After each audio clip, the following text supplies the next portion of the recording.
Hello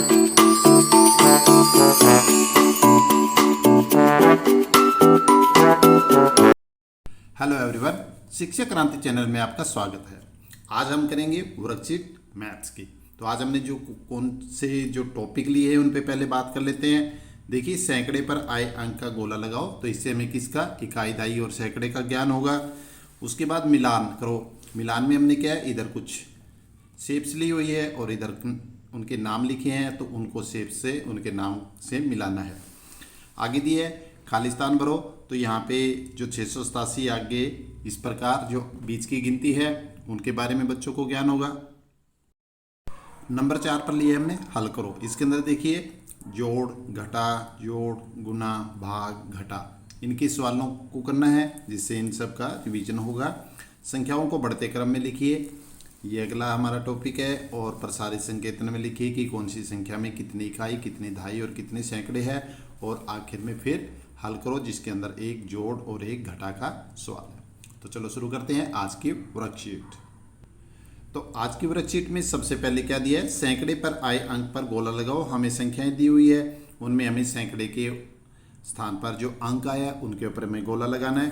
तो देखिए, ये इकाई है, ये दहाई और सैकड़े। सैकड़े पे कौन सा अंक आया है, सैकड़े पर 3 आया है।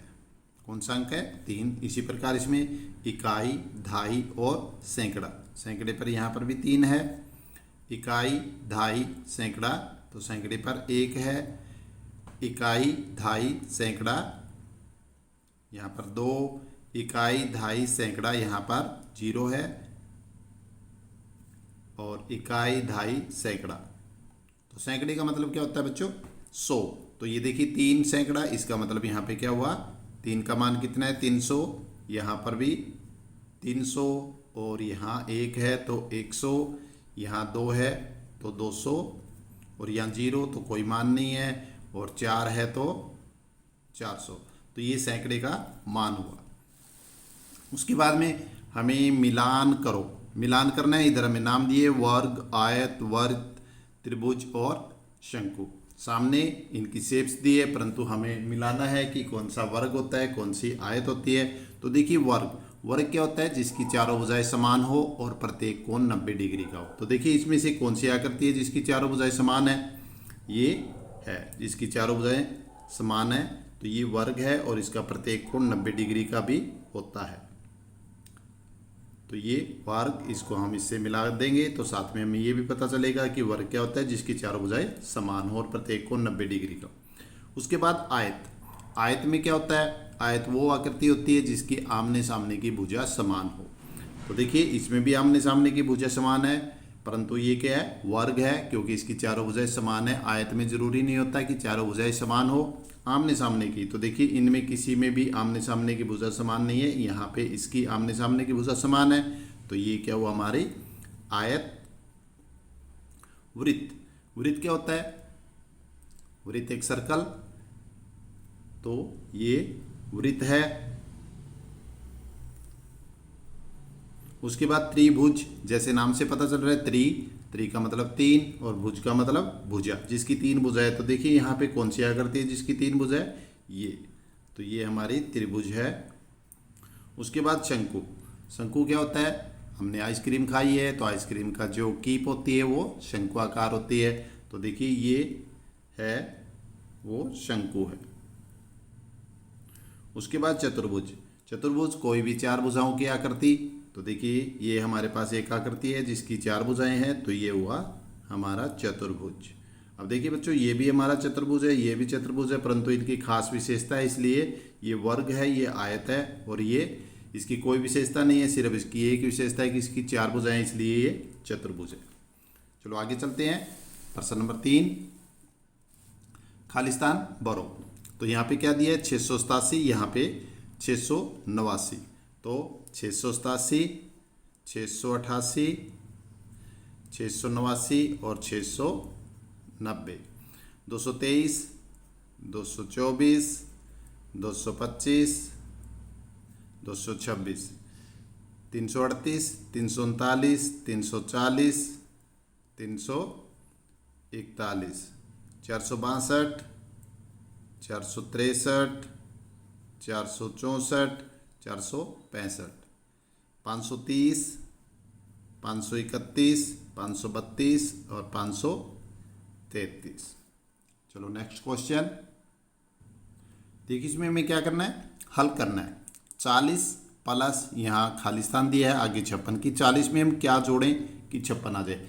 तो पिछली वर्कशीट में भी मैंने आपको बताया था कि जब भी जोड़ या घटा के सवाल हो तो जो बड़ी संख्या होती है उसमें से छोटी संख्या घटा दो तो हमारा जो खाली स्थान होता है वो आ जाएगा। तो देखिए 40 और 56, इनमें से बड़ी संख्या क्या है, 56 है, तो 56 में से हम 40 घटा देंगे तो यहाँ पर क्या आएगा 16, कि 40 में अगर हम 16 जोड़ते हैं तो 56 आएगा। 30 में से क्या घटाएं कि 17 आए। तो देखिए इनमें से कौन सी बड़ी संख्या है 30, और 30 में से हम 17 घटा देते हैं। यहाँ हम हासिल लेंगे 10, 10 में 7 गए 3, इधर 2, 2 में से 1 गया 1, तो कितना बचा 13। तो देखिए 30 में से अगर हम 13 घटा देते हैं तो 17 बचेगा। यहाँ पे सीधा हमें जोड़ दिया हुआ है कि 25 जमा 15, तो इसको हम अगर जोड़ेंगे तो कितना आ जाएगा 40। यहाँ क्या दिया हुआ है, यहाँ हमें गुना दी हुई है 40 गुना में 4, तो 4 को पहले हम किससे गुना करेंगे 0 से। किसी भी संख्या को 0 से गुना करते हैं तो क्या होता है 0, और 4 को 4 से गुना करेंगे तो कितना आएगा 16। 18 को 6 से हमें भाग करना है, तो 18 को 6 से भाग, 6 का पहाड़ा 18 तक बोलिए, 6 कम 6, 6 दूनी 12, 6 तिये 18। तो जब 18 को हम 6 से भाग करेंगे तो कितना आएगा 3।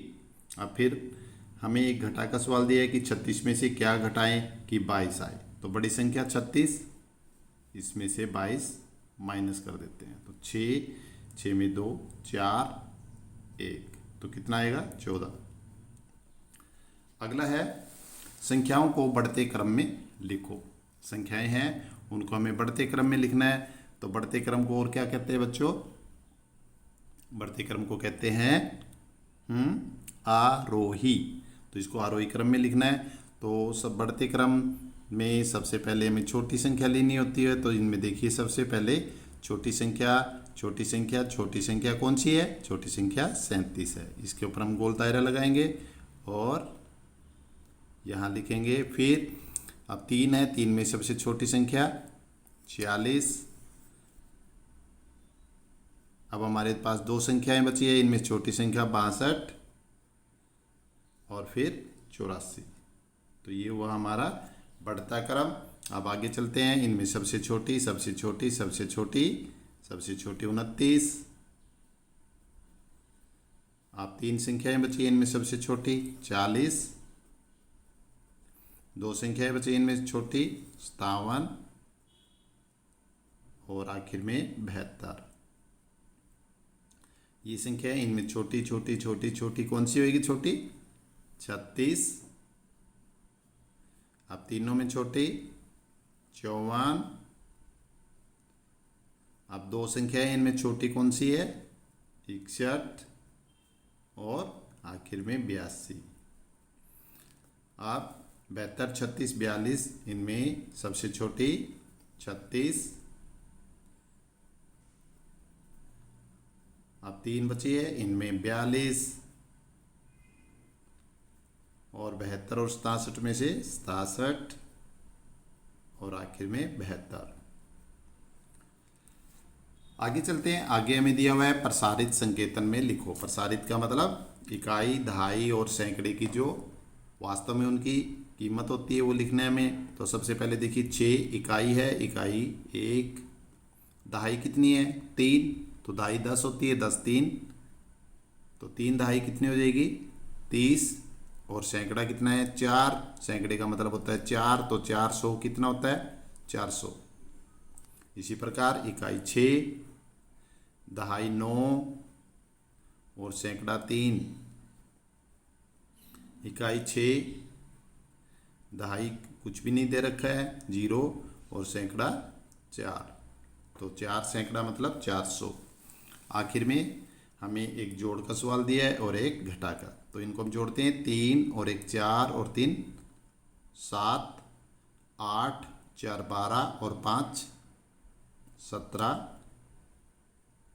हासिल 1 6 और 1 7 और 3 10 और 4 14, हासिल 1 4 और 1 5, 2 7 और 1 8।